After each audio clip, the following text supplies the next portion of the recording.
Bonjour, au sommaire aujourd'hui des nouvelles de la future Hyundai Elantra, une voiture à plus de 1500 km/h, Robert Kubica en Pologne et la Citroën Survolt sur circuit. Hyundai distille le suspense autour de sa nouvelle berline l'Elantra. Commercialisée en Amérique du Nord et en Asie, le modèle avait été présenté il y a quelques mois à Busan, en Corée du Sud, mais sans laisser entrevoir l'habitacle. Hyundai remédie aujourd'hui à ce désagrément en présentant une première photo du tableau de bord. La console adopte un look futuriste avec insert façon métal et partie centrale sculptée, tandis que les cadrans et contours s'arrondissent. Hyundai s'est inspiré ici du design du tableau de bord de la Sonata avec un mot d'ordre, attirer une clientèle jeune grâce à un look moderne. La nouvelle Hyundai Elantra devrait débuter sa carrière commerciale au second semestre en Corée du Sud avec un moteur 4 cylindres, 1,6 litre de 140 chevaux, tarif estimé 9 500 €.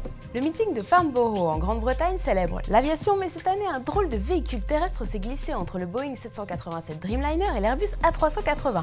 L'objet du délit, c'est elle, la Bloodhood SSC. Nez pointu, double livrée orange et bleu, près de 13 mètres de long pour 3 mètres de haut, l'engin ne passe pas inaperçu. Son but, battre le record du monde de vitesse sur Terre, soit dépasser les 1149 km/h. Et pour arriver à leur fin, les différentes entreprises britanniques qui ont pris part à ce projet ont mis des arguments sur la table. Le véhicule dispose de deux moteurs, un moteur hybride de fusée en bas et un moteur à réaction EJ200 en haut, fabriqué par Eurocopter et déjà vu sur l'avion de combat Eurofighter Typhoon. Au total, ce Concorde roulant affiche une puissance de plus de 133 000 chevaux, sous le capot l'équivalent de 180 monoplaces de Formule 1 pour plus de 27 000 Nm de couple. Et les Britanniques n'ont pas froid aux yeux, la fusée vise les 1000 miles par heure, soit un peu plus de 1600 km/h. Summum de la démesure, le véhicule supersonique affiche 1690 km/h en vitesse de pointe.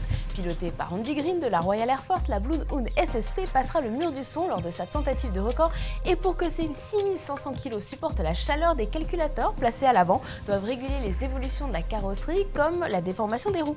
Rendez-vous en 2012 en plein désert du Nevada pour la tentative de record du monde. Robert Kubica a lui affolé les foules ce week-end en Pologne. Le pilote Renault animait samedi un roadshow à Poznań et notre confrère Thibault Larue de Sport Auto a suivi le champion sur ses terres. Accueilli comme un héros, Robert Kubica a tout d'abord pris le volant d'une Megane Trophy avant d'offrir 20 minutes de show au volant de la R29 devant une foule chauffée à blanc. Burn, autographe et bain de foule, le Polonais a dignement fêté la reconduction pour 2 ans de son contrat chez Renault. Allez, on termine ce JT avec la Citroën Survolt. La belle sportive était dans la Sarthe il y a une dizaine de jours pour une démonstration pendant le Mans Classique. Et avec seulement 1150 kg, une conduite ultra silencieuse et moins de 5 secondes de 0 à 100, la Survolt et ses 300 chevaux ont impressionné. Je vous laisse apprécier les images. Allez, à demain sur autoplus.fr.